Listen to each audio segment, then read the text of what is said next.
यो विशेष संवादको अर्को एउटा नयाँ संस्करणमा स्वागत छ आदरणीय दर्शकवृन्द। म सुशील पाण्डे।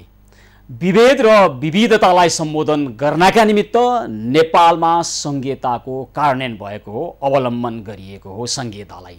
तर के यो पछिल्लो 5 वर्षको अनुभवलाई हेर्दा नेपालको संघीयताले विभेद र विविधतालाई सम्बोधन गर्न सक्यो अथवा विशेष गरी प्रदेश संरचनाले जनताको अपेक्षा अनुसार काम गर्न सकेन भन्ने संशयहरू बढ्ने गरेका छन् र त्यसमाथि विभिन्न प्रश्नहरू आइरहेका छन्।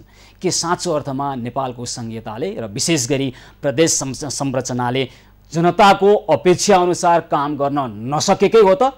यदि त्यसो हो भने अब के गर्न सकिन्छ? आज हामी यसै विषयमा केन्द्रित भएर कुराकानी गर्छौँ र हामीसँग हुनुहुन्छ ट्रान्सपेरेन्सी इन्टरनेसनल नेपालका पूर्व अध्यक्ष, नेपाल सरकारका पूर्व सचिव खेमराज रेग्मी र साबिक गाविस राष्ट्रिय महासङ्घका संस्थापक अध्यक्ष नारायण प्रसाद कोइराला। स्वागत छ कार्यक्रममा यहाँहरूलाई। धन्यवाद छ। अब यो निर्वाचन नजिकै गर्दाखेरि हैन, अहिले प्रदेशको विशेष गरी प्रदेशको संघीयताको सवालमा विभिन्न आशंकाहरू संशयहरू भइरहेका छन्। विशेष गरी यो बीचको भनिएको संरचनाको कामै भएन निकट इतिहास हेर्दा भन्ने गर्छन् मानिसहरू। अनि निर्वाचनमा नि यो त्यति धेरै यसले महत्त्व पाए जस्तो छैन। स्थानीय तहको निर्वाचनले अलिक बढी महत्त्व र विशेष गरी सङ्घीय प्रतिनिधि सभाको नै हल्ला चर्चा बढी। प्रदेशले के निकट इतिहास हेर्दा काम गर्न नसकेको हो? यहाँलाई के लाग्छ? यस्तो हो, अब सबभन्दा पहिला त मुलुकमा संघीयता लागू भयो हैन। संघीयता लागू गर्न पर्ने चाहिँ धेरै कारणहरू चाहिँ छन्। अब यो कस्तो भने जस्तो हाम्रो 72 सालको संविधान लागू हुनुभन्दा पहिलेदेखि नै अथवा यो संघीयताको चर्चा परिचर्चा चल्नुभन्दा पनि पहिलेदेखि नै विभिन्न जात जाति र चाहिँ क्षेत्रबाट स्वायत्त हैन, जस्तो नेवार स्वायत्त चाहिँ राज्य, मगर स्वायत्त राज्य भन्ने कुराहरू हाम्रो यो चाहिँ अन्तरिम संविधान 63 को संविधान बन्नुभन्दा पहिलेदेखि नै त्यस्ता आवाजहरू आइराखेका थिए। अनि अन्तरिम संविधान बनिसकेपछि पनि एउटा चाहिँ ठुलो तबकाले, मुलुकका चाहिँ एउटा ठुलो तबकाले चाहिँ यो संघीयता नराखेको भन्ने हिसाबले ठुलो चाहिँ आन्दोलन भयो हैन, मधेस आन्दोलन भयो भनौँ त्यसलाई चाहिँ। सुरुमा त यहीँ माइती घरमा चाहिँ त्यो कागज च्यात्ने कुरा भयो, त्यसपछि चाहिँ मधेस सल्कियो र मधेसले यस्तो स्वरूप लियो कि वास्तवमा चाहिँ संघीयता घोषणा नगरिकन नहुने स्थितिमा चाहिँ तत्कालीन भनौँ न पार्टीहरू भनौँ अथवा सरकारहरू पुगेर चाहिँ गरेका कुरो हो, नम्बर 1। अब नम्बर 2, तपाईँले यसले चाहिँ काम गर्न नसकेको हो कि भन्ने कुराहरू अथवा यसको आवश्यकता के छ भन्ने कुराहरू, यसको किन आवश्यकता छ भन्ने कुराहरू, अब यसको चाहिँ एउटा किताबै लेख्न सक्ने चाहिँ हैन सकिन्छ। त्यो मैले भने पनि यहाँ 1-2 घण्टा चाहिँ त्यसका चाहिँ किन आवश्यकता छ भन्ने कुरामा चाहिँ भन्न सक्छु। नम्बर 1, अब अहिले नेपालमा भएको जुन चाहिँ प्रदेश सरकार छ अथवा प्रदेश सभा छ, यसले चाहिँ काम गर्न सकेन, यसको आवश्यकता छ कि छैन भन्ने खालका कुराहरूमा पनि चाहिँ चर्चा परिचर्चा चलेकै छन्, नचलेको चाहिँ होइन। तर मूल कुरो के भने जस्तो यो हामी पनि यसमा चाहिँ बराबर चाहिँ यस्ता चर्चा परिचर्चा चलेका छन्, हामीले पनि सुनेका छौँ पछिल्लो 4 वर्षको हामीले इतिहास हेर्दा। तर यहाँ एउटा कुरा के भयो भन्नु होला भने नि, हाम्रो नेपालीहरूको चाहिँ सामान्य प्रवृत्ति के छ भने खोलो तर्यो लौरो बिर्स्यो। हामीले कुन सन्दर्भमा, कुन चाहिँ पृष्ठभूमिमा, कुन आवश्यकताले हाम्रो संविधानलाई नै हैन संघीय लोकतान्त्रिक गणतन्त्र भनेर चाहिँ हामीले चाहिँ भनेका छौँ हैन। यो मुलुकको नामै के हो त भने संघीय लोकतान्त्रिक गणतन्त्र नेपाल हो। यसको चाहिँ फुल फर्म वास्तवमा चाहिँ हैन, छोटकरीमा नेपाल भनौँ भने पनि।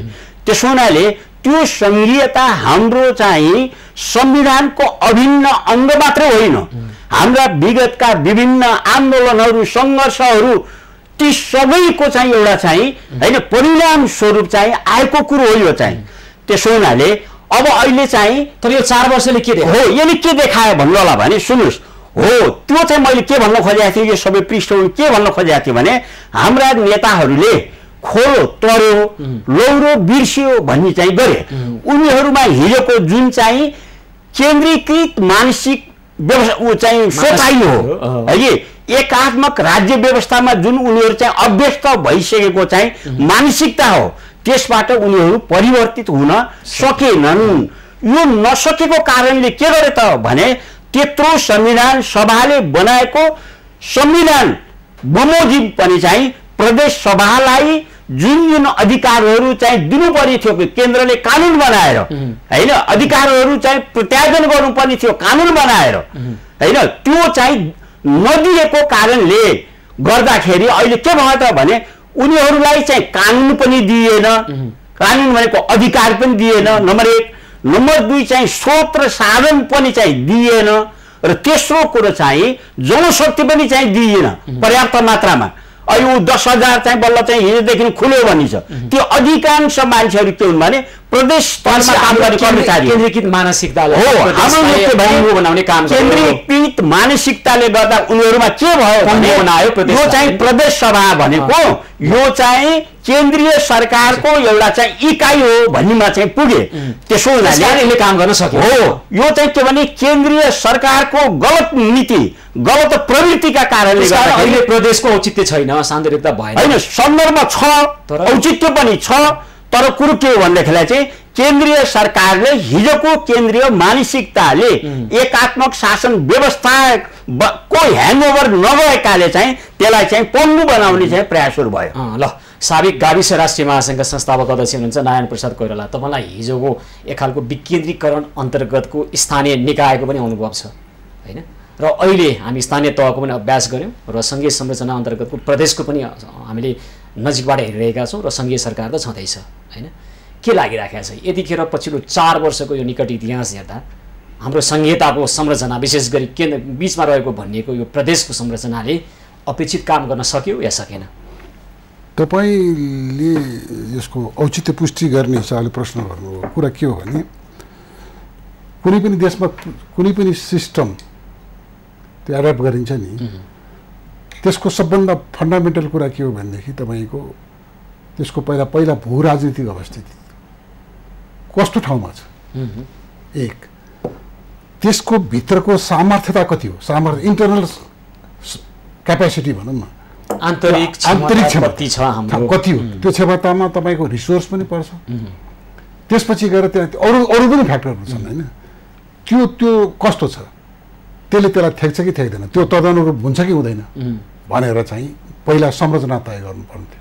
तपाईँ कुनै घर निर्माण गर्नु खोज्नुभयो भने पहिला के गर्नुहुन्छ बीचको तलाबाट सुरु गर्नुहुन्छ कि तल जगबाट सुरु गर्नुहुन्छ जग कस्तो बनाउने कस्तो चाहिँ मतलब के अरे कोठा कस्तो बनाउने अनि बल्ल तला कुरा आउँछ नि यहाँ बहस के गरियो त भन्दाखेरि सबभन्दा पहिले बीचको तलाको मात्रै बहस गरियो फन्डामेन्टली गलत कुरा त्यो थियो। किन त्यो भयो त भन्दाखेरि नेपालमा संघीयताको सुरुवातको कुरा के गर्यो भनेदेखि माओवादीले चाहिँ जातीय राज्य बाँड्दै हिँड्यो उसलाई भोट चाहिएको थियो मधेस आन्दोलनको के भन्दाखेरि चाहिँ त्यो पनि मतलब आयातित थियो कुरो प्रश्न छ नि त्यो किनभने विभिन्न थरी चाहिँ मतलब के हतियारधारीहरू समूह बनाएर क्रिएट गरिएको थियो हेर्दा हेर्दै त्यो पछि त अवश्य साम्य भएर पनि गयो नि त्यसको अन्तर्य के थियो के कारणले गरिएको थियो भन्दाखेरि यसको उठान चाहिँ मतलब कहाँबाट भयो के त्यो हाम्रो देशको हित अनुकूल थियो त्यो पनि थिएन दुईटा कुरा।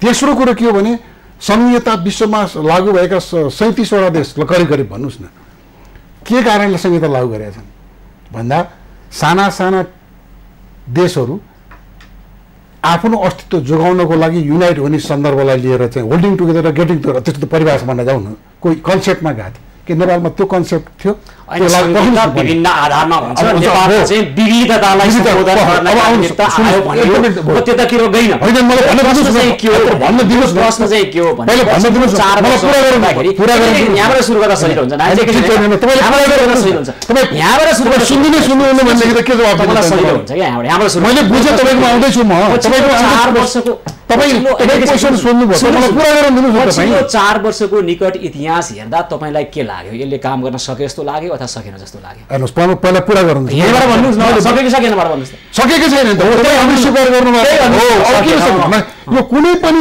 आधारबाट नेपालमा कुनै पनि आधारबाट यो संघीयता काम लाग्ने थिएन भन्ने तपाईलाई लाग्छ? सुन्नुस् न थिएन त्यसैले काम गर्न सकेन। अब अर्को कुरा फेरि तपाईले विविधतालाई सम्बोधन गर्ने। विविधतालाई त तपाईँको त के भने यत्रो डाइभर्सिटी भएको ठाउँमा कि त लोकल लेभलमा त्यसको एड्रेस गर्न सकिन्छ कि त सङ्घबाट गर्न सकिन्छ, मतलब केन्द्रहरूले गर्न सक्छ। हामीले के गरेको भने केन्द्रीकृत व्यवस्था र एकात्मक व्यवस्थालाई जोडेर हेर्दैछौँ कि हामीले हाम्रो एकात्मकताले बिगारेको होइन नि, केन्द्रीकृतले बिगारेको हो नि। त्यो केन्द्रीकृतको लागि त तपाईँ त पावर डिभोल्युसनमा जानु पर्यो नि, त्यो भनेको त लोकल गभर्मेन्ट हो अल्टिमेटली। अनि तपाईँ बिचको लिएर राखेर त कसरी निर्माण हुन्छ? यसले काम गरेन, गर्दैन, गर्दै गरेन त गरेन। तपाईँ भन्नुहुन्छ सान्दर्भिक छ, यसको औचित्यता छैन, छैन, बिल्कुलै छैन, सान्दर्भिकता नि छैन, बिल्कुलै छैन। यो विखण्डनको कारण छ, सान्दर्भिकता छ, औचित्य छ। किन त मलाई यस्तो लाग्छ? बिल्कुल किन भन्नु होला भने सुन्नुहोस्, स्थानीय तह भनेको वास्तवमा चाहिँ त्यसले, अब म तपाईँलाई अलिकति यसको चाहिँ दार्शनिक पक्ष दिन्छु है। मूल कुरो के छ भन्नु होला भने हाम्रो संविधानले के भनेको छ भने, अथवा कुनै पनि एउटा स्वतन्त्र राष्ट्रको संविधानले के भन्छ भने जनताहरू सार्वभौम सत्ता सम्पन्न हुन्छन् र चाहिँ राजकीय सत्ता भनेको चाहिँ शासन चलाउने जुन अधिकार हो त्यो चाहिँ जनतामा निहित हुन्छ भनियो। बुझ्नु भएन? हो, जनताले त्यो चाहिँ सार्वभौम सत्ता र त्यो चाहिँ राजकीय सत्ताको प्रयोग आफूले निर्वाचित गरेका जनप्रतिनिधिहरू मार्फत गर्छन्, है कि हो। त्यो भनेर चाहिँ त्यो सत्ता प्रयोग चाहिँ को मार्फत गर्छन्? आफ्नो जनता प्रतिनिधि, जनताले के गराउँछन् भने फेरि चाहिँ आफ्नो तहमा सरकार गठन गर्छन्, जस्तो स्थानीय सरकार होइन। उनीहरूले त्यो स्थानीय सरकार मार्फत आफ्नो चाहिँ सार्वभौम सत्ता र राजकीय सत्ताको प्रयोग गरियो। सरकार भनेको गभर्नमेन्ट, यहाँ यो है, गभर्नमेन्ट भनेको गभर्न गर्ने भनेको शासन गर्ने हो, है कि। जनताले चुनेका आफूले चुनेका प्रतिनिधि मार्फत आफूलाई शासन गर्ने हो। त्यसो हुनाले शासकहरू धेरै चाहियो होइन? होइन, शासकहरू धेरै होइन, प्रदेशमा नि चाहियो होइन। त्यो सुन्नुहोस् न, त्यो शासन गर्ने जुन जनताको अधिकार छ त्यो चाहिँ उनीहरूले चाहिँ अनुभूत गर्ने हिसाब किताबले गर्नु पर्यो। त्यही त गरे त प्रदेश सरकार गरे, अपनत्व महसुस गर्थे। तर यहाँ के भयो भने त्यसलाई चाहिँ यो संघीयता चाहिँदैन भन्ने मानसिकता भएका व्यक्तिहरू चाहिँ केन्द्रीय शासन सत्तामा पुगेको कारणले, है कि, त्यसलाई जुन चाहिँ संविधानले दिएका अधिकारहरू हुन्, कर्तव्यहरू हुन्, त्यो नदिएको कारणले कुरा भन्दा पनि हामी पछिल्लो 4 वर्षको समीक्षा गर्दै अहिलेको प्रदेशको यो संरचनाको हामी मूल्याङ्कन गर्ने प्रयास गरिरहेका छौँ। यसको सैद्धान्तिक पछि कसले के भन्यो, के आधारमा हामीले संहिता गयौँ भन्ने कुरा अलिक गौण हो। मैले अब प्रखर विषय के आइरहेको छ, अब म 4 वर्षको इतिहास हेर्दा अब यसको निरन्तरताको औचित्यमाथि प्रश्न आइरहेको हो। सुन्नुहोस्, हो त्यो भइरहेको संहिता हामीले तपाईँलाई यो किन चाहिँ यो चाहिँ राजकीय सत्ताको कुरो ल्याए भने एउटा गाउँपालिका नगरपालिका भनेको चाहिँ सानो एरिया भित्रको कुरो हो, है कि।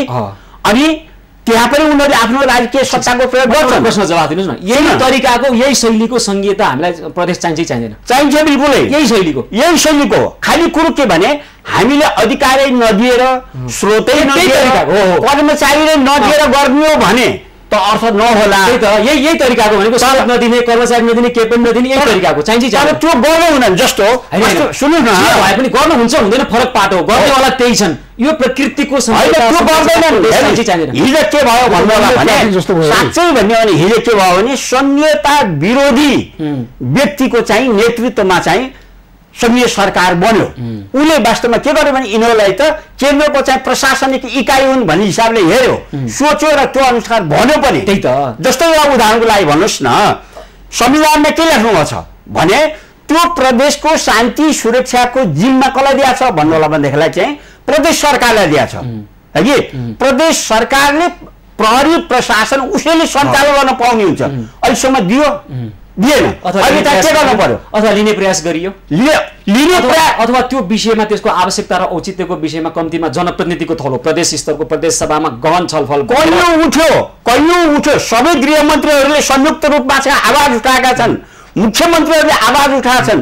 त्यति भएन भनेर त मध्य प्रदेशका चाहिँ गृहमन्त्रीहरू लगायत मुख्यमन्त्री लगायत जम्मै चाहिँ धर्नामा बसेका पनि छन्, है कि। सबैले भने यस्तै संहिता चाहियो, यस्तै प्रदेश चाहिन्छ। होइन, तपाईँले चाहिँ जुन कुरो संविधानमा लेखिएको छ, जुन हिसाबले संहिता चलाउने हो भनेर लेखिएको छ, त्यो अनुसार यदि तपाईँ जो शासन सत्तामा हुनुहुन्छ, शक्तिमा हुनुहुन्छ, उसले त्यसलाई निचेरै जानियो भने होइन, त्यसलाई चाहिँ खालको प्रदेश चाहिन्छ। यस्तो होइन, यो संरचनामा कुनै कमी कमजोरी छैन, तर चाहिँ के भने यसलाई कार्यान्वयन गर्नमा चाहिँ केन्द्रीय सरकारले चाहिँ होइन रुचि देखाएन। कुरो त्यति हो। यस्तै खालको संरचना, यही शैली यो चाहिन्छ, अझ यसलाई उन्नत बनाउनु पर्छ भन्ने उहाँको तर्क रह्यो। तपाईँलाई के लाग्छ? उन्नत बनाउनु पर्छ त भन्नु भएन नि उहाँले। होइन, संविधानको अनुसारको चाहिन्छ भन्नुभयो उहाँले। संविधानमा उल्लेखित सम्पूर्ण अधिकार दिनु पर्यो। जस्तै एउटा उदाहरणलाई भनौँ न, तपाईँलाई मैले अझ स्पष्ट गर्छु। माध्यमिक तहसम्मको शिक्षाको व्यवस्था गर्ने अधिकार कसलाई छ? यो के उहाँ मात्रै हो? गाउँपालिकालाई छैन। सर, तपाईँ किन आग्रह राखिराख्नु भएको छ? आग्रह मात्रै होइन, गाउँपालिकालाई छ कि छैन माध्यमिक तहसम्मको शिक्षा व्यवस्था गर्ने भने? तर अहिलेसम्म केन्द्रले कानुन बनाएर चाहिँ त्यो गाउँपालिकालाई चाहिँ हस्तान्तरण गर्यो। ल, समस्या कसको त? गाउँपालिका केन्द्रको हो नि त, होइन प्रदेशको होइन। त्यसकारण प्रदेशलाई दोष नदिउँ। प्रदेशको पनि त्यस्तै छ। युनिभर्सिटीहरू कसले चाहिँ सञ्चालन गर्ने? कोइलाजी कहाँ? ल भन्नुहोस्, ल तपाईँको कुरो। प्रदेशले उहाँ यत्रो अनुभवी मतलब नेपाल सरकारको सचिव भइसक्नु भएको छ, गृह सचिव भइसक्नु भएको छ, सबै उहाँलाई जम्मै थाहा छ। तर उहाँले बिर्सिनुभयो कि अहिले बुझ बुझाउनु भयो, मलाई थाहा भएन है। कुरा के भने त्यत्रो सेक्युरिटी ल्याब्सको उहाँ त गृह सचिव भएको मान्छे त बुझेर आउनु भएको छ नि, जिल्लामा सिडिओ भएर चलाउनु भएको छ नि। हेर्नुहोस् है, तपाईँको सुरक्षा जस्तो संवेदनशील कुरा, म अघि पनि भूराजनीतिको प्रश्न पनि मैले कुरा उठाएको थिएँ। तपाईँको इन्टरनल अरू कुरामा त के भन्छ नगर प्रहरी पनि त राख्न पाइन्छ नि, राखेका छैनन्। संविधानमा त्यो अधिकार दिने अब तर्क हुँदैन के? सुन्नुहोस्, संविधानमा भएको व्यवस्था अनुसार प्रदेशले काम गर्नुपर्छ भन्ने तपाईँको तर्क रह्यो।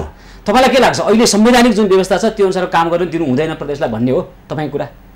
म त यो संहिता नै काम छैन, यो त मुलुक अनावश्यक आग्रह होइन। तर्क चाहिँ के? तर्क कस्तो कसरी? मैले पहिले तपाईँले त बोल्नै दिनु भएन। मैले सैद्धान्तिक 4 आधार प्रस्तुत गर्ने थिएँ, तपाईँ रोक दिइहाल्नु भयो। आधार हामीलाई सुन्नुहोस् न, पछिल्लो 4 वर्षको समीक्षा गरेर अहिलेको मूल्याङ्कन कुनै पनि पद्धति लागू गर्दाखेरि त्यसका केही निश्चित आधार मापदण्ड त हुनु पर्यो नि। त्यो मिल्दै नमिल्ने गरी गरेपछि के हुन्छ? तपाईँको अहिले लगाउनु भएको लगाएको सुरुवाल मैले लगाएको आजको 2 वर्षको बच्चालाई लगाइदियो भने मिल्छ? मिल्दैन नि। त्यो त सौदो हुनु पर्यो नि। त्यो नै गलत थियो। त्यसमा नेपाललाई संघीयता कुनै पनि हालतमा भन्ने तपाईँलाई पूर्वाग्रह छ? पूर्वाग्रह होइन, यो सत्य हो, यो धरातल यथार्थ हो। प्रमाणित गर्नुहोस् न त सत्य। प्रमाणित तपाईँले संहिता भएका देशहरूको पृष्ठभूमि तपाईँले केलाउनु भएको छ? धेरै केलाइया छ भने तपाईँले दिएको संहिता अब सुन्नुहोस्, फेरि तपाईँ नेपालमा चाहिँ सुन्नुहोस् न, नेपालमा संघीयताको संरचना बनाउँदै गर्दा दिएको एउटा तर्क भनेको विविधतालाई सम्बोधन गर्न हो। यही तर्क दिए, विविधताको खण्डन गर्नुहोस्। अब विविधताको नाममा सुन्नुहोस्, विविधता भनेको के हो? जात मात्रै हो? यहाँ त के गरियो? दुनियाँको कहीँ कुनै संविधानले देशका नागरिकहरूलाई त बाहुन, त छेत्री, त खस, त मगर, त गुरुङ, त राई, त मधेसी भनेर बाँड्छ? हामी सबभन्दा पहिले नेपाली सबै मिलाएर एउटा नेपाल बनाउने होइन। संविधानले जात बाँडेको छ। योभन्दा घातक कुरा केही हुन्छ? संहिताको नाममा के गर्न खोज्यो? हाम्रो जुन चाहिँ मिलेर बसेको समाजलाई तोड्न खोज्यो, लडाउन खोज्यो, द्वन्द्व सिर्जना गराउन खोज्यो। त्यसको अन्तर्यलाई उहाँले बुझ्नु भएको छ? तपाईँले बुझ्नु भएको छ? उहाँले त त्यसलाई चाहिँ मतलब के अहिले उहाँले के भन्नु, अर्को सुन्नुहोस् न, उहाँले के संहिता मन नपराउनेहरू नेतृत्वमा गए गरे ल बा यी सबै के अरे शेरबहादुर, केपी ओली, के अरे प्रचण्ड सबै भएर संविधान ल्याएका होइनन्। त्यसो भए त उहाँको भनाइमा उपेन्द्र यादवलाई चाहिँ प्रधानमन्त्री बनाउनु पर्यो। ल बनाउनुहोस् त उपेन्द्र यादवलाई प्रधानमन्त्री। त्यो कुरो होइन नि। तपाईँको चाहिँ भन्नु कुरो के हो? नेपालमा हामीले हाम्रो जति पनि विविधता छन् त्यो विविधता र रिसोर्सलाई युज गर्नको लागि संसारमै प्रमाणित भएको र नेपालको सन्दर्भमा पनि कम्प्लिट अधिकार, सम्पूर्ण अधिकार सहितको स्थानीय सरकारको अर्को कुनै विकल्प छैन। त्यसपछि बलियो केन्द्र हो। कुरो समस्या कहाँ हो भनेदेखि समस्या केन्द्रीकृत मानसिकता, केन्द्रीकृत कानुन, केन्द्रीकृत संरचनाको समस्या हो। हामीले एकात्मकतालाई ढाल्न खोजेको होइन। हाम्रो जस्तो भू राजनीति भएको देशमा, हाम्रो जस्तो विविधता भएको देशमा हामीलाई एकात्मक नै चाहिन्छ। तर प्रदेशले के गरेर राख्नु त्यसले? तपाईँले भने अहिले आन्दोलन चाहिँ प्रदेशले जे अभ्यास गरिराखेको छ, साधारण खर्च सुन्नुहोस् न, साधारणले अपेक्षा गरेको एकात्मकतामा, कहाँनिर यसले खलल पुर्यायो? तपाईँले पक्राउनुहोस् न, तपाईँले कुरा त सुन्नु पुरा दिनुहोस् न। साधारण खर्च झन्डै झन्डै कहीँ 100 भन्दा बढ्दा कहीँ 95 भन्दा बढ्दा एभरेजमा कुनै प्रदेशको विकास खर्च 50 नागेको छ एग्रिगेटमा। नानी बनाऊ न त यसलाई होइन, हो नानी बनाइदिउँ। अब प्रदेशले गरेको नकारात्मक काम गर्नुहुन्छ भनेदेखि एक त यसै पनि मतलब के अरे हाम्रो ब्युरोक्रेसीमा मतलब ओभर स्टाफिङ छ। अब तपाईँले प्रदेशलाई पनि भयभरको पुलिस अलगै, तपाईँ लोकसेवा अलगै, न्यायालय अलगै, तपाईँ के अरे हरेक तपाईँको के अरे लाइन एजेन्सी अलगै गरेर ठेक्छ मुलुकले। तपाईँले नेपालको बजेट हेर्नु भएको छ, प्रशासनिक खर्च ठेक्दैन कसरी। त्यसकारण हाम्रो यो अहिलेको प्रदेशको संरचनाको सान्दर्भिकता छैन। आर्थिक हिसाबले हामी ठेक्नै सक्दैनौँ, असम्भव कुरो हो, एकदम असम्भव कुरो। ल म यो संसारमा सबभन्दा खर्चिलो चाहिँ मतलब के अरे पोलिटिकल सिस्टम भनेको फेडरलिजम नै हो। म यो विषय लिएर आउँछु। यो विशेष संवाद निरन्तर जारी रहनेछ, सम्भवै छैन।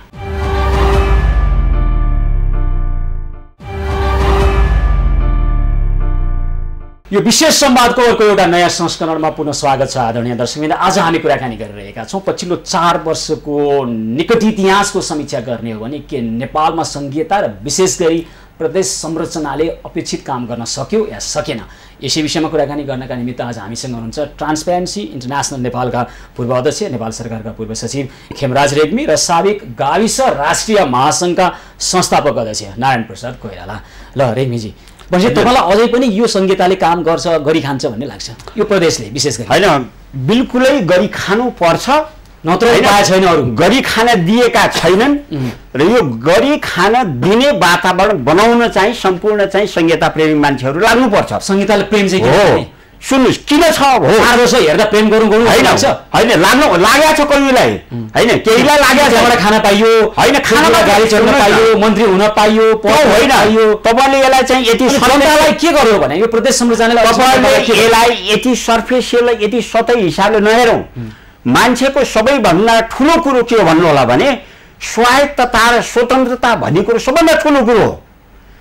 त्यसको लागि मानिसले आफ्नो जीवनको आहुति दिन तयार हुन्छन् है कि यो प्रदेश संरचनाले त्यहाँको मान्छेलाई स्वायत्तता महसुस गरायो। हो, स्वायत्तता र स्वाधीनताको महसुस गराउनलाई के गर्न पर्छ भने उसले चाहिँ आफ्ना धर्म, आफ्ना संस्कृति, आफ्ना भाषा, होइन आफ्ना चाहिँ रीतिरिवाजहरूको चाहिँ पनि संरक्षण भएको र मुलुक प्रदेश संरचनाले त्यो गर्यो। हो, गरेको छ।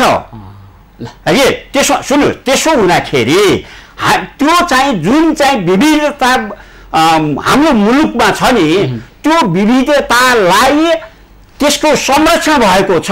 राज्यले, राष्ट्रले, संरचनाले त्यो गरेको छ।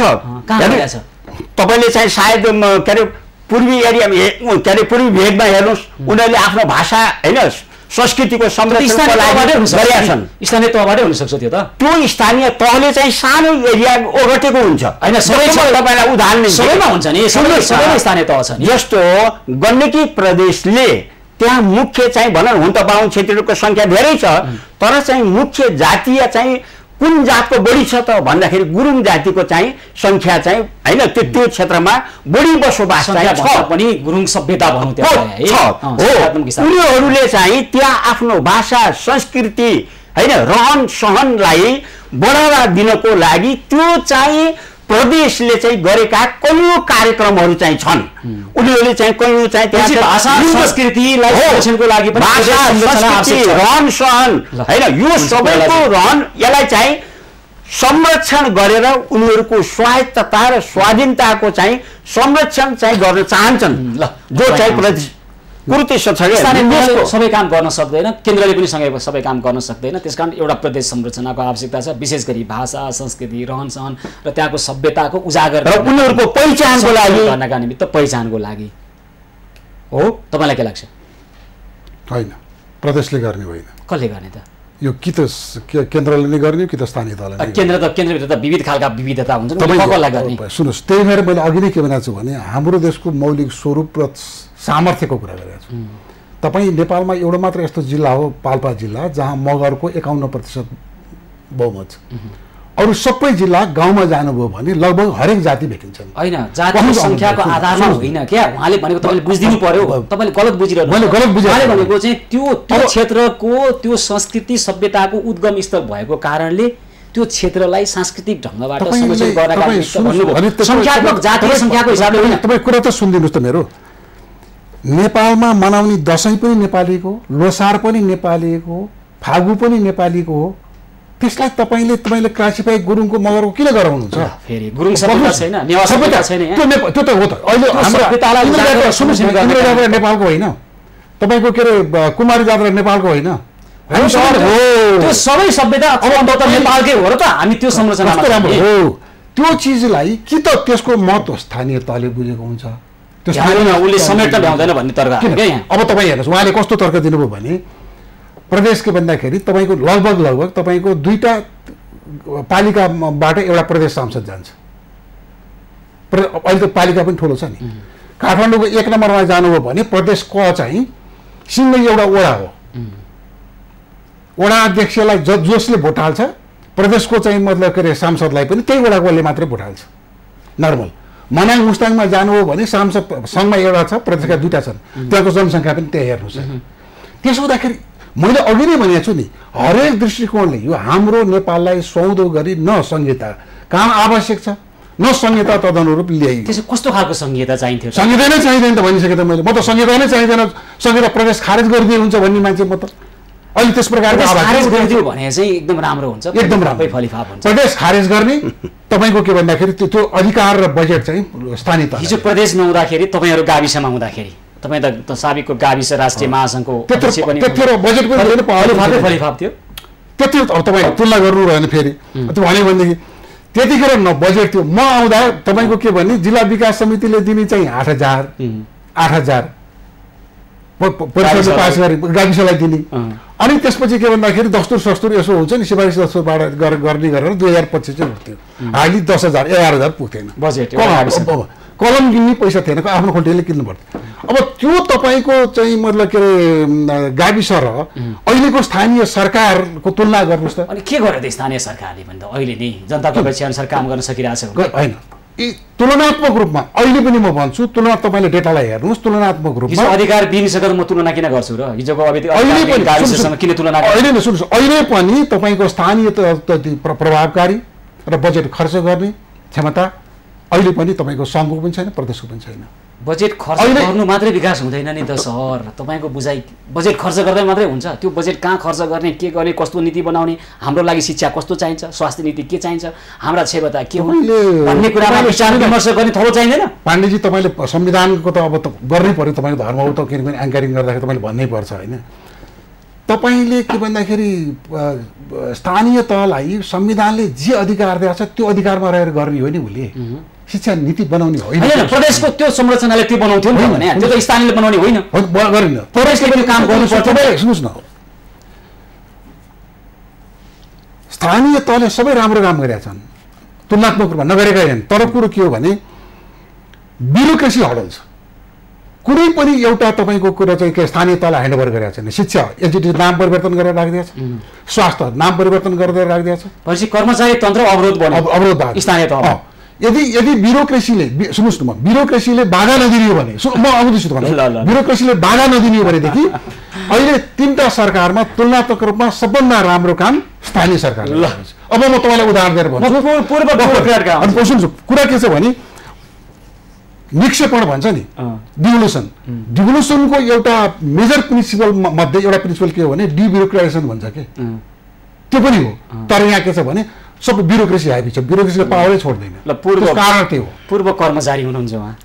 अब हेर्नुहोस् त, संघीयता असफल हुनु, अझ प्रभावकारी बनिरहेको स्थानीय सरकार असफल हुनुको मुख्य कारण हडल भन्ने शब्द प्रयोग गर्नुभयो, अवरोध, कर्मचारी तन्त्र। अनि यस्तो हो, अब यो कुराहरू के हो भनेदेखिलाई चाहिँ स्थानीय तहमा हुने चाहिँ नेताहरू पनि राजनीतिक नेताहरू हुनु होइन, उनीहरूले कर्मचारीहरूलाई कसरी काममा लगाउँछन् उनीहरूको योग्यता र खुबीमा भर पर्ने कुराहरू हो। यस्ता दर्जनौं गाउँपालिका नगरपालिकाहरूका उदाहरणहरू छन् जहाँ चाहिँ उनीहरूले चाहिँ होइन कर्मचारीहरूबाट यथेष्ट सहयोग लिएर गाउँको अथवा गाउँपालिकाको विकास गरेका छन्। उदाहरणकै लागि म तपाईँलाई दिन्छु, जस्तो धवल शमशेरले नेपालगञ्जमा गरेका छन्, वालिङमा हाम्रै चाहिँ होइन खाँडजीले गर्नुभएको छ। यहीँ 5 खालमा हेर्ने हो भनेदेखिलाई चाहिँ अपवाद होइन। कर्मचारी तन्त्र चाहिँ सुन्नुहोस्, राजनीतिक नेतृत्व जनताको प्रतिनिधि बनेर एउटा भिजन एउटा परिकल्पना सहित त्यहाँ गएको हुन्छ। त्यो परिकल्पना कार्यान्वयन गर्न खोज्यो, यो ऐनले दिन्न हजुर, यो कानुनले दिन्न हजुर, यो नियमले बाँच्छ हजुर, यो नियमावली यस्तो छ हजुर, कार्यविधि मिलेन हजुर भन्दै गयो 4 वर्ष। त्यो पनि गलत हो। अनि जुन चाहिँ सुन्नुहोस् न, यहाँ कुरो के भने जो मान्छे स्थानीय तह अथवा प्रदेश तह अथवा केन्द्रीय तहमा गएर राजनीतिलाई एउटा व्यवसायको रूपमा परिचालन गरेर पैसा कमाउन खोज्ने निर्णयबाट मात्र यस्तो भएको छ। कर्मचारी तन्त्र अवरोध होइन त्यसो तर होइन। छोटो आउँछ यहाँ पर्खनुहोस्, तपाईँलाई उहाँको जवाफ पनि दिने छ, यहाँ चाहिँ कुरा पनि गर्नु पर्यो। कुरो के हो भन्नु होला भने यो चाहिँ किन प्रदेश तह चाहियो भन्ने कुरो छ नि। जस्तो एउटा गाउँपालिकामा विद्युतको काम पनि गर्नु पर्ला हो, खानेपानीको काम पनि गर्नुपर्छ हो, सडकको काम पनि गर्नुपर्छ हो, सिँचाइको पनि काम गर्नुपर्छ हो। त्यहाँ एउटा दरबन्दी इन्जिनियरकोले त्यो सबै भ्याउन सक्ने क्षमता अथवा सामर्थ्य योग्यता राख्दैन। अनि फेरि उसको के हो भने उसको त सानो एरियामा गाउँ स्तरीय यी कामहरू गर्न मात्रै उसले योग्यता राख्छ।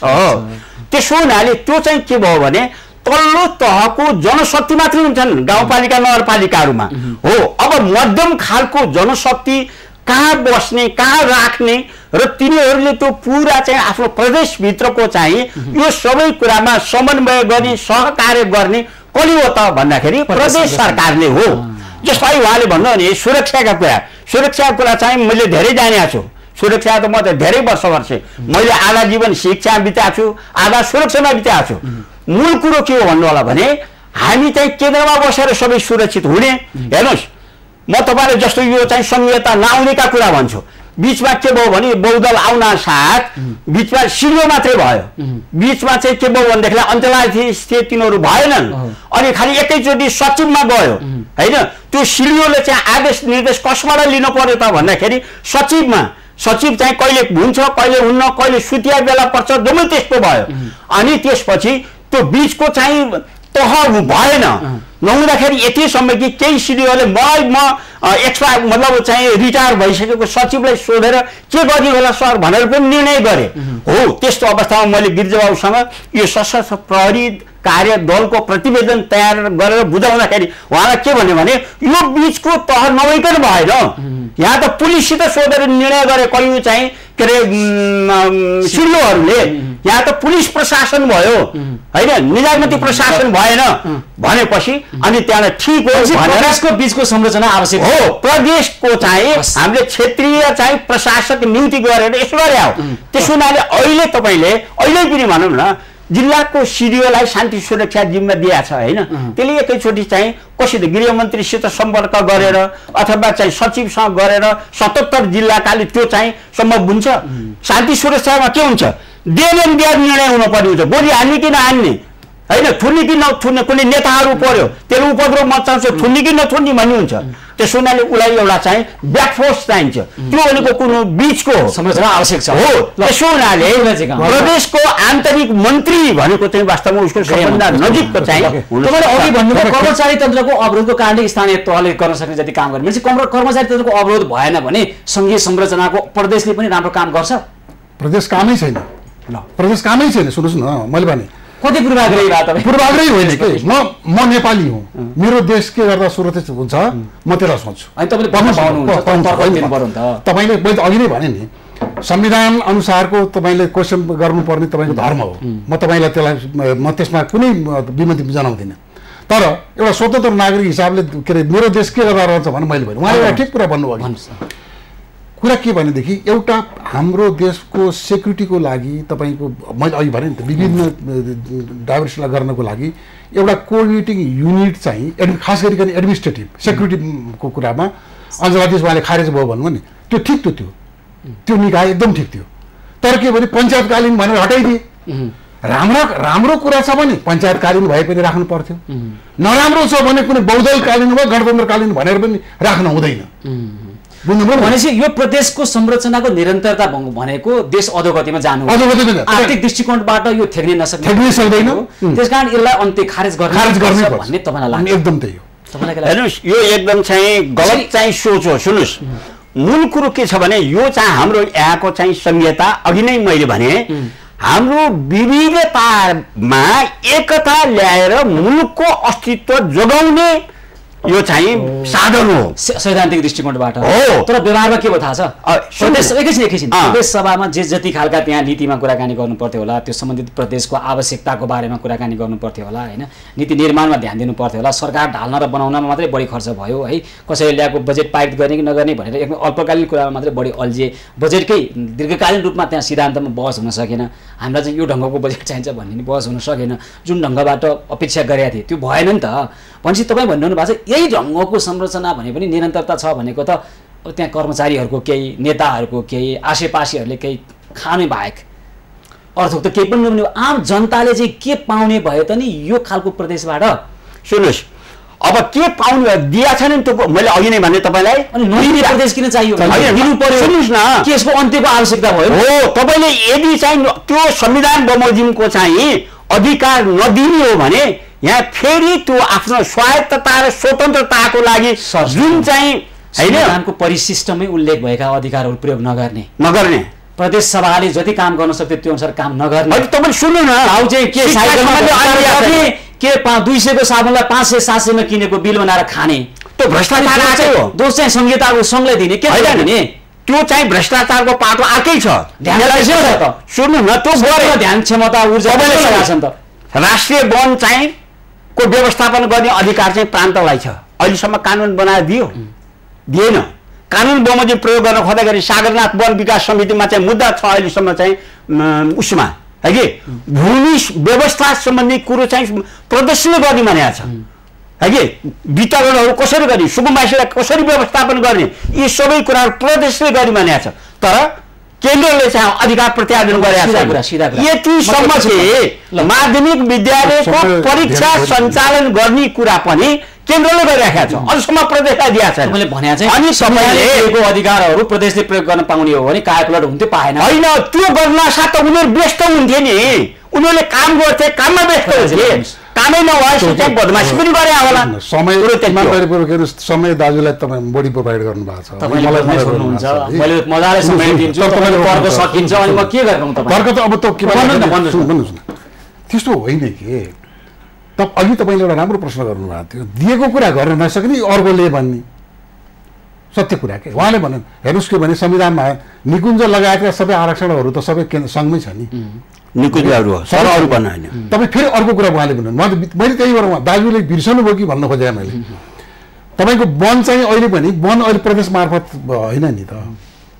संविधान पढ्ने फेरि नारायणजी, तपाईँ त वन सम्बन्धी व्यवस्था उसको छ, राष्ट्रिय वन भन्ने छ अझ त्यहाँ चाहिँ राष्ट्रिय वन रहन्छ भोलिदेखि सार्वजनिक उसमा। राष्ट्रिय वन भनेको के प्रादेशिक वन हो कि राष्ट्रिय वन हो त? त्यसमै राष्ट्रिय वन प्रदेश सरकारको मातहतमा छ। सुन्नु त्यसो के कुरा के त्यो होइन, त्यसो हुँदाखेरि केही कुराहरू जुन संवैधानिक प्रावधानको कुरा छैन बाबा, मैले त भनेको छु त तपाईँको वन अहिले पनि छैन। तपाईँको के अरे वन अहिले पनि के रहेछ भने वन कार्यालयलाई अहिले प्रदेशले केही इम्प्लिमेन्ट गर्ने कुराहरू उसको ब्युरोक्रेसी भन्नुहोस् न, त्यो चाहिँ वन कार्य चाहिँ त्यो तत्काललाई गरेको छ।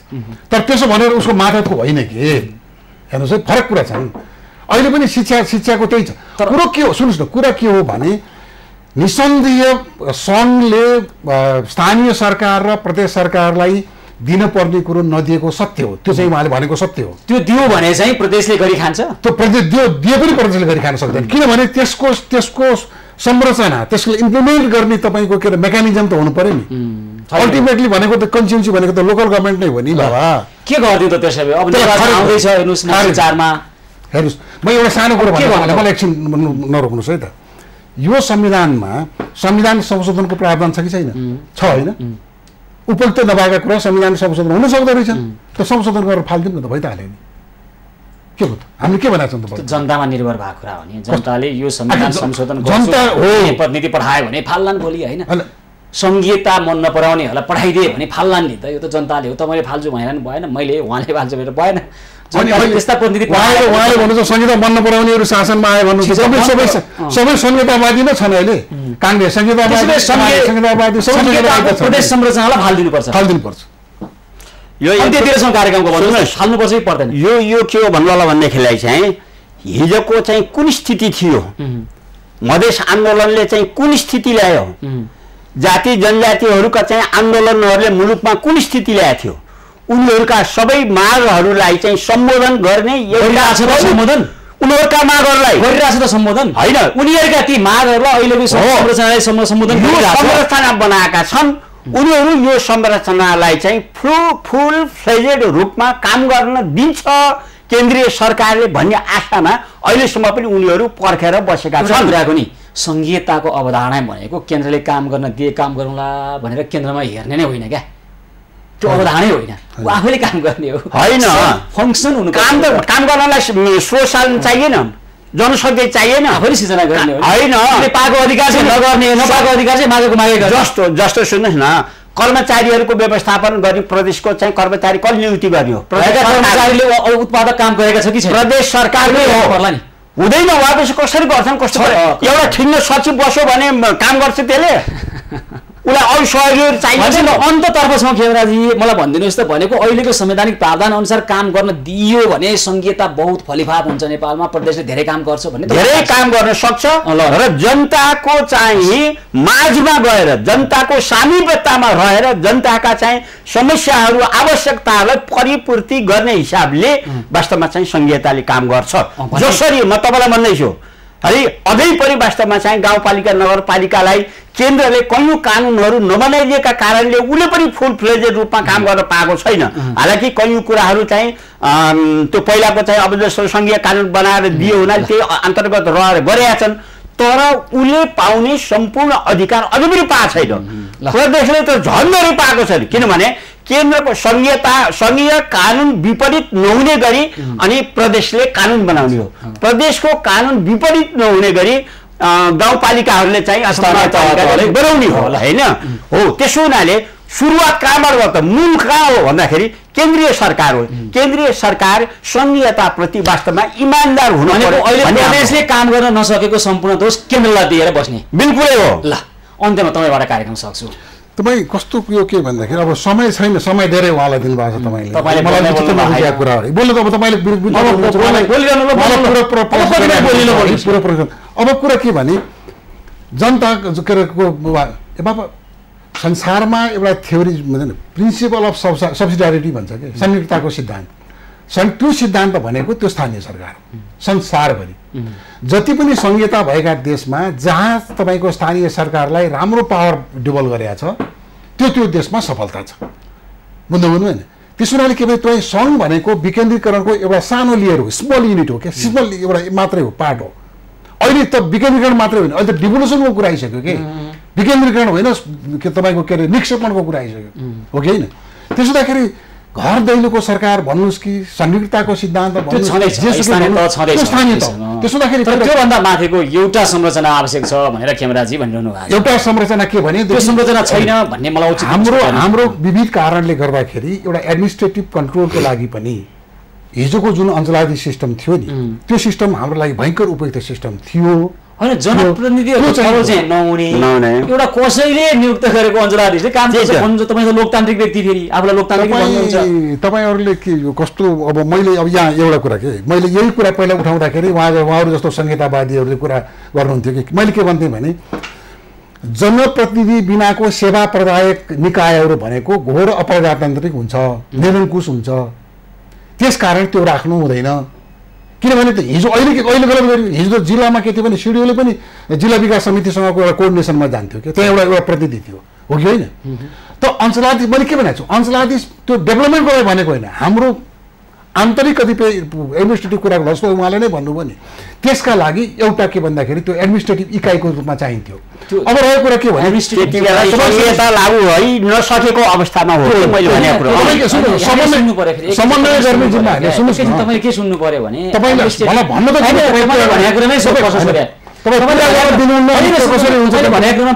तपाईँले भन्नुभयो एडमिनिस्ट्रेटिभ एकाइ अञ्चलाधीशको तपाईँले जे ल्याइरहनु राम्रो थियो भनेको मैले। कसरी राम्रो थियो भने यदि त्यो निर्णयकर्ताहरू निर्णय गर्थ्यो भने त जनताको जनताबाट छान्ने डेभलपमेन्टको कुरो त तपाईँको उसलाई चाहिँ थियो नि त त्यो प्रशासनिक काम गर्ने मात्रै होइन नि अञ्चलाधीशले यदि अहिलेको संरचनामा यदि कुनै निर्णय गर्छ भने त्यही सेक्युलर ल्याब्स भएको कारण माओवादी बढ्दा जन्म्यो थाहा छ भनेपछि सुरक्षा ल्याब्स मात्रै हो भन्ने तपाईँको बुझाइ हो सेक्युलर बुझाइ हो कस्तो छ त्यो समाजको सेक्युलर ल्याब्स पनि एउटा प्रमुख कारण हो है मारेर सिद्ध्याउनु पर्थ्यो सकिएन होइन एउटा कारण प्रमुख कारण सिद्ध्याउनु पर्थ्यो सकिएन होइन त त्यसपछि विदेशीले बन्दुक दिएर विदेशीले तालिम गरेर बनाएको त्यो चाहिँ मतलब त्यो ठिक थियो त्यो जस्तो एउटा लोकतान्त्रिक व्यक्तिले समाजका सम्पूर्ण सामाजिक असन्तुष्टहरू लोकतान्त्रिक ढङ्गबाट सम्बोधन गरिनुपर्छ भन्ने मान्यता राख्नुहुन्छ होला भने जनताले अपेक्षा गरेका छन् है हरेक सामाजिक असन्तुष्ट गजब राम्रो कुरा उठाउनु लोकतान्त्रिक ढङ्गबाट सम्बोधन गरिनुपर्छ तपाईँ गजब राम्रो सुन्नुहोस् न हामी कहाँ विभेद नभएको होइन विभेद थियो अझै पनि छ तर त्यो विभेदलाई उठाउने तरिका